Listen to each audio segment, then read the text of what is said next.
Hello বন্ধুরা, আজকে দেখাবো মালদ্বীপের প্রথম দিনে এয়ারপোর্ট থেকে হোটেলে যাওয়া।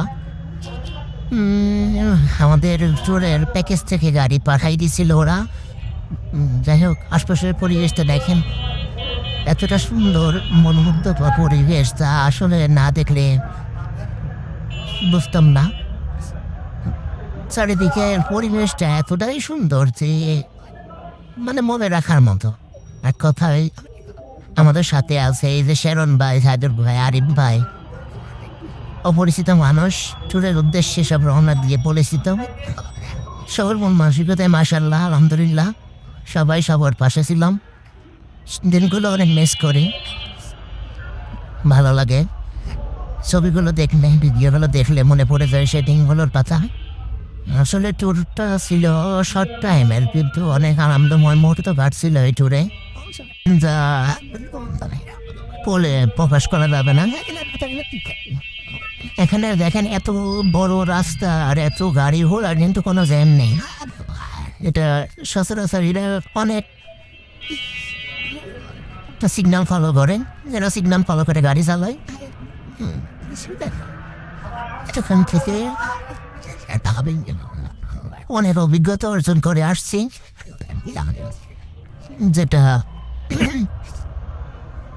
মনে রাখার মতো। সব সময় মনে পড়ে দিনগুলোর কথা।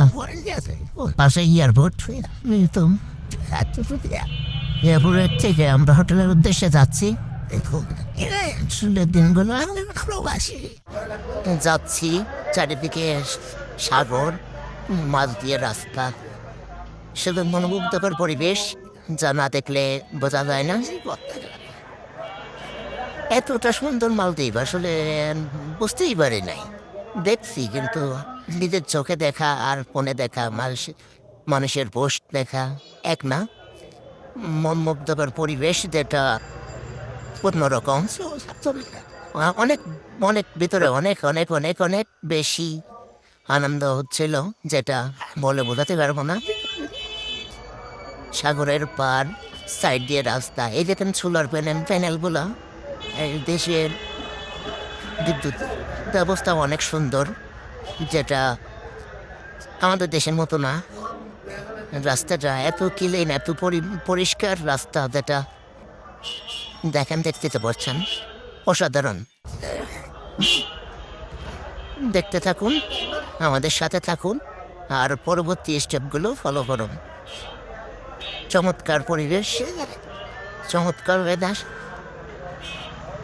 অসাধারণ। দেখতে থাকুন, প্রথম থেকে শেষ পর্যন্ত পাশে থাকুন। মালদ্বীপের প্রথম দিনের এয়ারপোর্ট থেকে হোটেলে যাওয়ার রাস্তা, এই তো প্রায় কাছাকাছি চলে আসছি। অচেনা রাস্তা,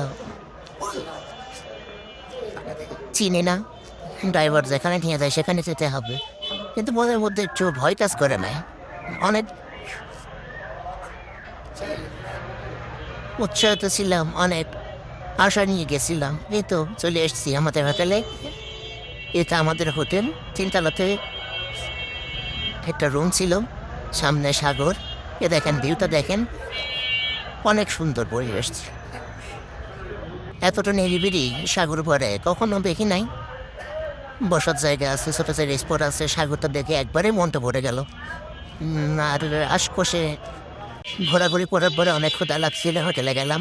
একটা হোটেল, মুসলিম হোটেল, এখানে অনেক সুস্বাদু খাবার, যা বাংলাদেশের মতোই অনেকটা স্বাদ।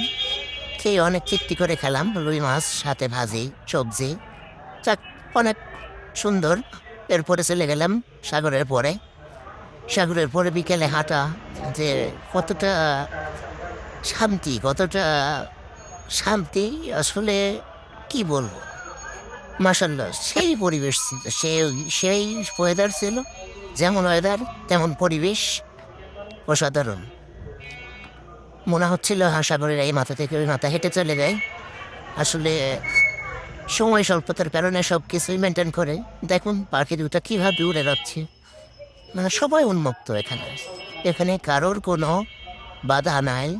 দোলনাটা সাগরে পরে দোলনা, এটা আমরা আসছি, এসে রেস্ট করে সন্ধ্যা লেগে গিয়েছিল। ফরেস্ট অনেকেই আছে, তখনও গোসল করছিল সাগরে।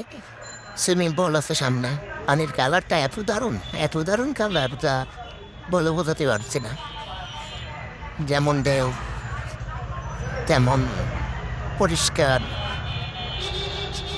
এতে আমাদের ভাই ভাগের আমাদের প্যাকেজে ছিল এরা অনেক ভালো মনের মানুষ। সবাই সবাই মিলে অনেক এনজয় করেছি। যা সবারই হয়তো কম বেশি মনে পড়বে। আর মালদ্বীপ তো মালদ্বীপই অতুলনীয় জায়গা, ঘোরার জন্য একটা বেস্ট জায়গা। এখানে দেশ বিদেশ থেকে মানুষ আসে, পৃথিবীর অনেক দেশ থেকেই এখানে মানুষ ঘুরতে আসে, মজা করতে আসে। আমি গিয়েছিলাম বাংলাদেশ থেকে, পরিবেশটা অনেক সুন্দর। আমরা গোসলে নামছিলাম, গোসলে নেমে পরে ওঠার পরে যে ভিউটা দেখেন, পিছিয়ে সব হোটেলগুলো সিরিয়াল বাই সিরিয়াল, আর সামনে সাগর।